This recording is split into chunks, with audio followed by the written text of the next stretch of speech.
This is day 3.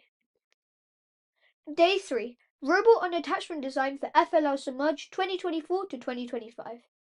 Hello everyone. Today is the third day of a 15-day series, building a robot using the Spike Prime base kit, set number 45678.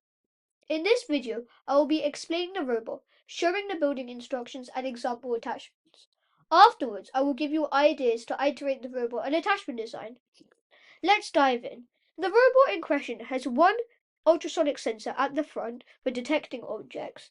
It also has one large motor for attachments where they can just go on.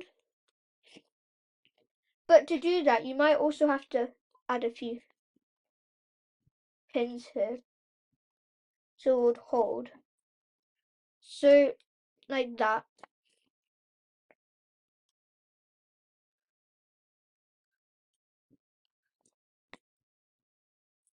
It has two small wheels and it has one castable bearing and two